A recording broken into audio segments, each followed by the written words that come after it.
The year is 2000 before Christ.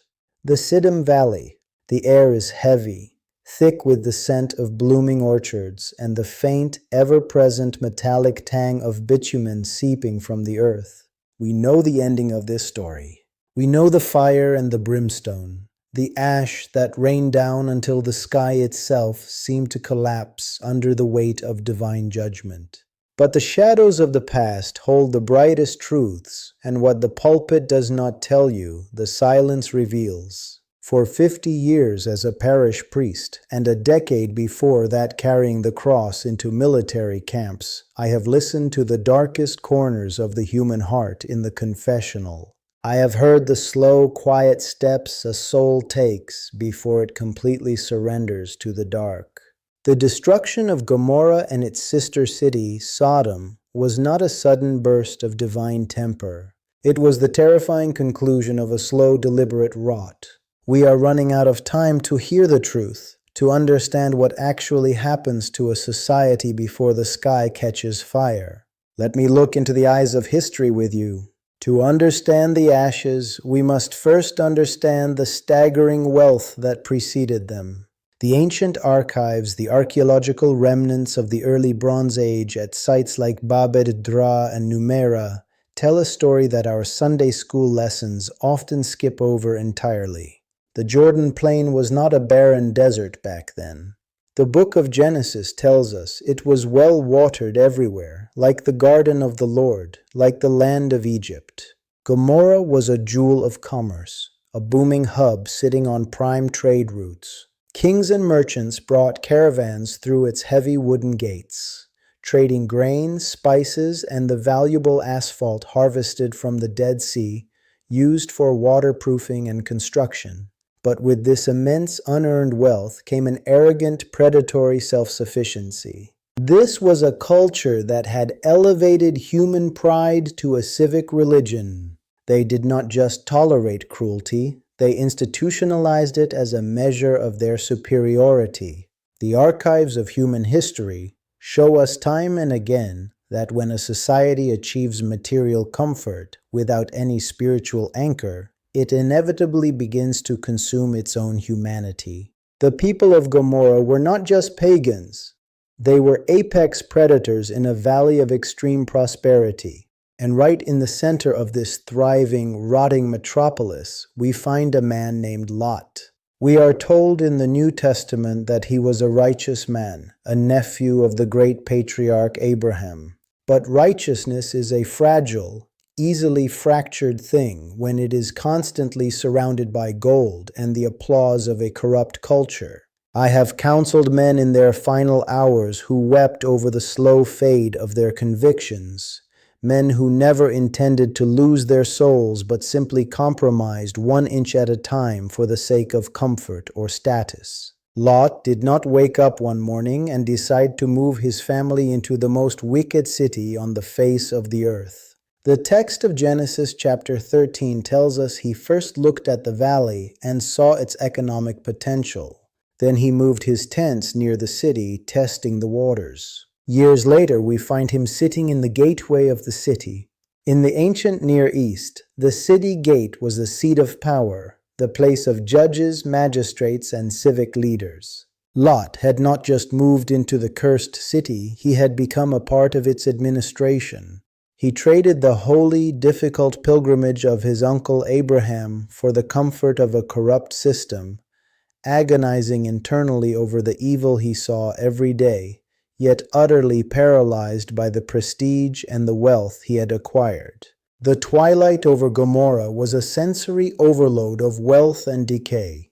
Picture the grinding of heavy basalt millstones echoing off mud brick walls, the thick scent of expensive frankincense and myrrh burning to mask the stench of the open gutters, the nervous, hurried laughter of traveling merchants locking their heavy doors before the sun fully set over the western hills. In the ancient world, hospitality was not merely a polite custom, it was a sacred life-or-death covenant. To take a stranger into your home was to place them under the absolute, unbreakable protection of your own life.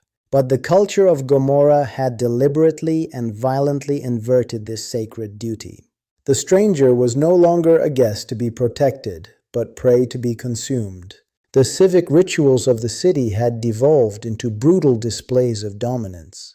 To humiliate and violate the outsider was their way of asserting power, a collective, terrifying blood sport disguised as municipal security. They had weaponized their prosperity, turning the natural law of human dignity into a cruel mockery, establishing a society where vulnerability was the ultimate crime, and ruthless power was the only recognized virtue. It was into this exact dangerous twilight that two strangers arrived. Genesis chapter 19 records that Lot was sitting at the gate when he saw them approaching. He knew the unwritten, violent rules of his city. He knew exactly what happened to strangers left in the open public square after dark. He rose to meet them, bowing his face to the earth, pleading with them to enter his house, to wash their feet, to stay off the streets. When they tested him, saying they would spend the night in the square, Lot pressed them forcefully, with the panic of a man who knows a deadly secret. He brought them inside his fortified walls and baked unleavened bread, a meal of haste, a meal of deep anxiety. But the walls of his house were not thick enough to keep out the terrible consequences of his lifelong compromises. Before they could even lie down to rest, the men of the city surrounded the house. The biblical text is chilling in its absolute, unsparing totality. It specifies that the men of the city, both young and old, all the people to the last man, surrounded the house. This was not a fringe gang of criminals. This was the culture. This was the society functioning exactly as it had been designed to function. The voices bleeding through the heavy wooden door were not asking for a parley. They demanded the strangers be brought out so they could know them, a terrifying biblical euphemism for violent, absolute subjugation.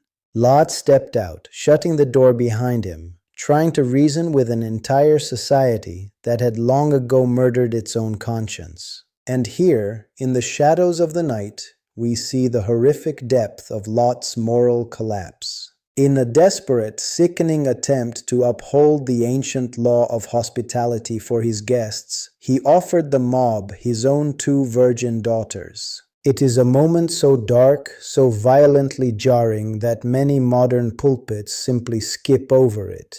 But I cannot skip it, and you must not look away. It shows us what happens when a righteous man tries to negotiate with total evil. He ends up sacrificing the innocent to appease the monstrous. The mob rejected his sickening offer. They lunged forward to break down the door, ready to consume Lot and his guests. It was at that exact fraction of a second that the strangers, the angels of the Lord, reached out, pulled Lot back into the house, and struck the men at the door with blindness. Even then, the text notes the terrifying persistence of their depravity, stating that the blinded men wore themselves out trying to find the door. The angels turned to Lot with a terrifying urgency. Get your family. Get out of this place.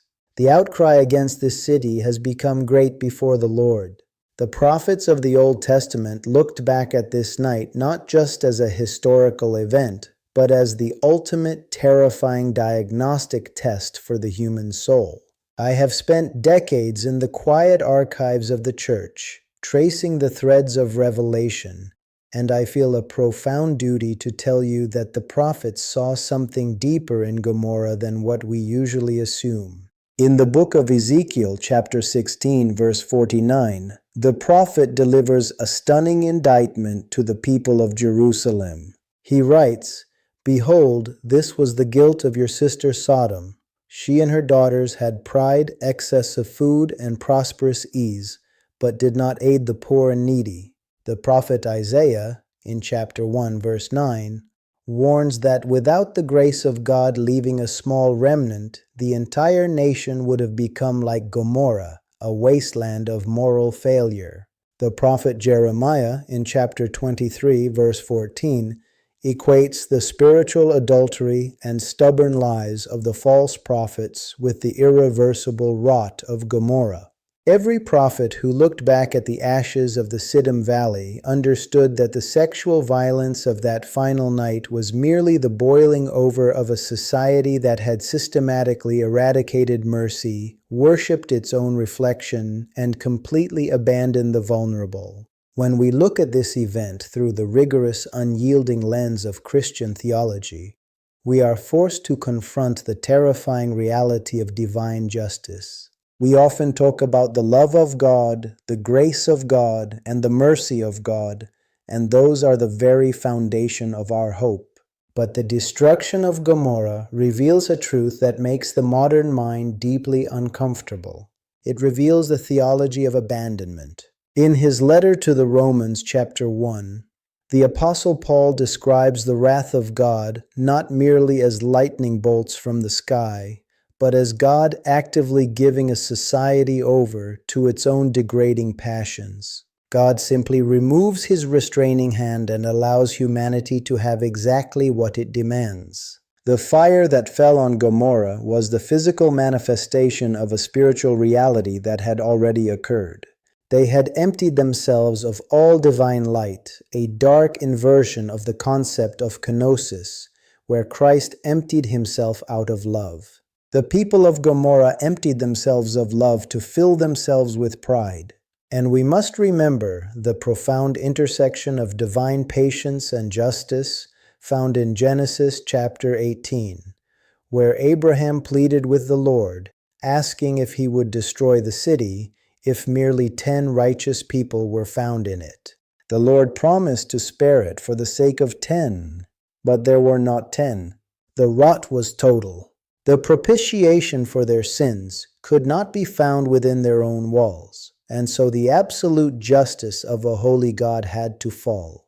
I sit here today, feeling the weight of the years pressing down on my shoulders, and I think of all the voices I have heard whispering through the screen of the confessional. I think of the slow, quiet tragedies of ordinary people who meant well but drifted off course. And I have to ask you, looking directly into your life right now, where are you pitching your tent? Are you like Lot, looking at the fertile, prosperous valleys of a culture that despises the things of God, and slowly moving your family closer to the gates? What are you tolerating today in your home, in your mind, in your habits, that would have utterly horrified you 10 years ago? We do not fall away from grace all at once. We fade. We compromise. We tell ourselves we can handle the fire without getting burned. I want you to sit with that question. I want you to be honest with yourself before God. And if you have the courage, I invite you to share your answer in the comments below. What is the compromise you need to walk away from today? You will find no judgment from me here, only the fierce, protective love of a priest who wants to see you safely home. The shadow of Gomorrah stretches far beyond the ancient Bronze Age. It reaches all the way to the end of history. In the Gospel of Luke, chapter 17, verses 28 through 30, Jesus Christ himself invokes the memory of this cursed city to describe the condition of the world before his final return. He says that just as it was in the days of Lot, people were eating and drinking, buying and selling, planting and building, living in total ignorance of the spiritual reality around them until the day Lot left Sodom and fire and sulfur rained from heaven. It will be exactly like that on the day the Son of Man is revealed. This is not a myth. It is the eschatological horizon toward which all of human history is hurtling. The suddenness of the end will catch a sleeping world entirely by surprise. But for those who hold fast to the cross, this is not a terror, but the promise of the new creation, a world where righteousness dwells permanently. We are called to flee the corruption of this age, fixing our eyes firmly on the salvation of Christ, and remembering the grave warning of the angels, do not look back.